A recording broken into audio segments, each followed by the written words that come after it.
महिला डॉक्टरनं बाळंतिणीला लाथ घातली, मात्र मारहाणीला वेगळं वळण.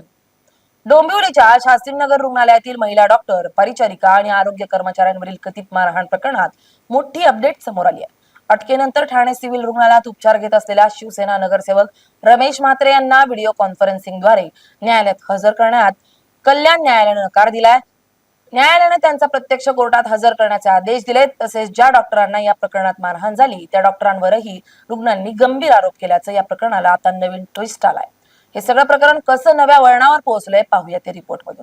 नमस्कार, मी स्नेहल चौधरी, आपण पाहत आहात LS मराठी. डोंबिवलीच्या शास्त्रीनगर रुग्णालयातील डॉक्टर, परिचारिका आणि आरोग्य कर्मचाऱ्यांवरील कथित मारहाण प्रकरणातील आरोपी शिवसेना नगरसेवक रमेश म्हात्रे यांना अटक झाल्यानंतर काही तासातच उच्च रक्तदाबाचा त्रास जाणवू लागल्यानं त्यांना ठाणे जिल्हा शासकीय रुग्णालयात दाखल करण्यात आलं होतं.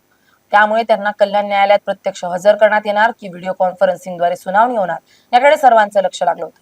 मात्र आज कल्याण न्यायालयानं व्हिडिओ कॉन्फरन्सिंगद्वारे हजेरीची मागणी फेटाळून लावत रमेश म्हात्रे यांना प्रत्यक्ष न्यायालयात हजर राहण्याचे स्पष्ट निर्देश दिलेत. तर दुसरीकडे आता रुग्णांच्या नातेवाईकांनी डॉक्टरांवर गंभीर आरोप केलेत. मी सोनोग्राफी करायसाठी गेली. सोनोग्राफीमध्ये मी पोरगीची क्रिटिकल आहे म्हणून मी हॉस्पिटलला गेली. हॉस्पिटलला सांगितलं का त्यांनी तपासल्यानंतर सांगितलं का मुलगीची कंडिशन खूप खराब आहे. तर कंडिशन खराब आहे तर मग म्हटलं मॅडम तुम्ही ट्रीटमेंट करा काहीतरी.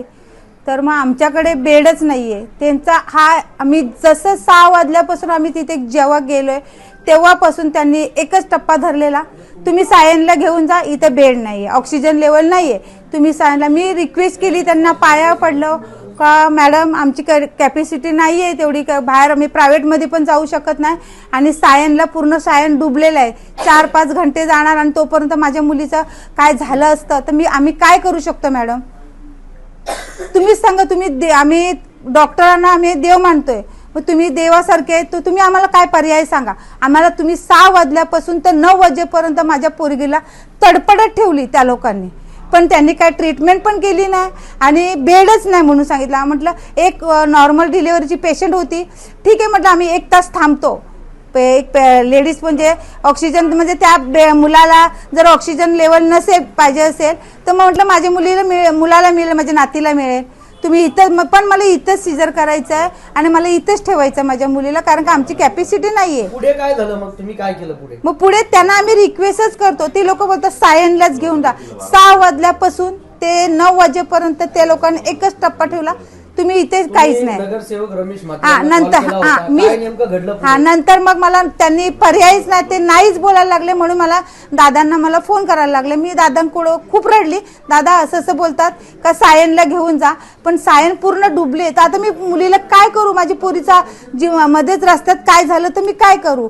तर मग दादा बोलले का जी डॉक्टर असेल, मॅडम असतील, सर असतील त्यांना फोन द्या. ती लोक फोन पण घ्यायला तयार नाही. तुमचा आवाज आहे त्या ठिकाणी, तुम्ही स्पष्ट बोलताय की तुम्ही दादा खूप डेंजर आहेत, दादाच्या नादी लागू नका. केव्हा बोलले? तुम्ही पण झटापटी करता? नाही, झटापट नाही केलेले आहे. दादांनी जेव्हा दादा त्या मॅडमशी बोलतायत दादा, तर त्या मॅडम ऐकायला तयार नव्हत्या, ते फोनवरतीच बोलत होत्या. तर दादाने केलं माझ्याशी बोला मॅडम, तुम्ही फोन नंतर बोला, मला CM मॅडमचा कुठला नंबर द्या. ते दादा बोलतायत त्यांच्याशी. अश्लील शिवाय एका महिला डॉक्टरला देतात, त्या तुमच्या समोर देतात, हे योग्य वाटलं का तुम्हाला? योग्य नाही वाटलं, पण माझी मुलगी तडपडत होती ना, ते तुम्ही बघितलात नाही.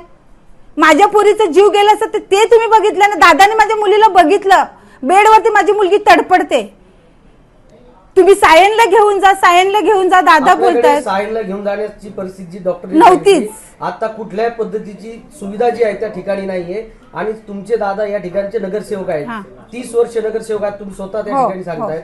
मग एवढ्या वर्ष का सुविधा झाली नाही त्या हॉस्पिटलमध्ये? मग दादांनीच तर त्या ऑक्सिजन लेवलच्या पेट्या कोणी सुविधा केल्यात. दादांनीच आपल्या एकनाथ शिंदे साहेबांना मग आपल्या ह्याला त्या लोकांनी दादांनीच रिक्वेस्ट केली म्हणून ते दादा पेट्या गेल्यात ना ऑक्सिजनच्या. डिलिव्हरीचे आता इकडे नेले, कल्याणला नेले दादांनी. मग शेवटी CM मॅडमला कुठला फोन केला आणि दादांनी हे करून मग ते कल्याणला का नेलं नाही? कल्याणला पण होतं की ना, मग सायनच का तुम्ही धरलं? मला एवढं सांगा, सायनच का पकडलं? आज आमचे डॉक्टर सगळेच ड्युटीवर आलेले आहेत आणि OPD जी 2 दिवसापासून बंद होती ती आम्ही रिझ्यूम केली आहे. डॉक्टर वैभव असतील किंवा श्रुती असतील, ह्या डॉक्टर आता कामावरती आलेत का, किंवा त्यांची मनस्थिती आता सध्या कशी आहे? नाही, ते स्टील मेंटली स्टेबल नाही आहेत, तर म्हणून तसं आम्ही आमच्यातर्फेच त्यांना थोडंसं रेस्ट देण्यासाठी नाही बोलवलं. आणि आता बाकी सगळ्या नर्स किंवा इतर स्टाफ आपला आलेला आहे आणि Yes. पुन्हा रुग्णांची सेवा सुरू झाली का? हो, सगळा स्टाफ आलेला आहे. संपादरम्यान काय काय बंद होतं रुग्णालयामध्ये? फक्त OPDs बंद होत्या. बाकी आम्ही इमर्जन्सी पेशंट जे कॅज्युअल्टीला होते किंवा बाकी IPD ॲडमिशन करायचे होते किंवा डिलिव्हरी, त्या तर आम्ही स्टॉप नाही केलेल्या, त्या चालू होत्या. दरम्यान शास्त्रीनगर रुग्णालयातील मारहाणीचे CCTV फुटेज व्हायरल झाल्यानंतर या घटनेची राज्यभर चर्चा रंगली होती. विरोधकांनी विधानसभेत हा मुद्दा उपस्थित करत सरकारवर जोरदार टीका केली होती.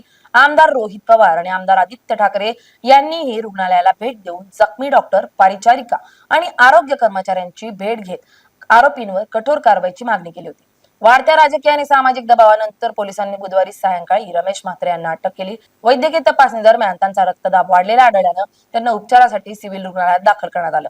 आता न्यायालयाच्या आदेशानुसार त्यांना प्रत्यक्ष कोर्टात हजर करण्यात येणार असून त्यानंतर पुढील न्यायालयीन प्रक्रिया पार पडणार आहे. Bureau report LS Marathi.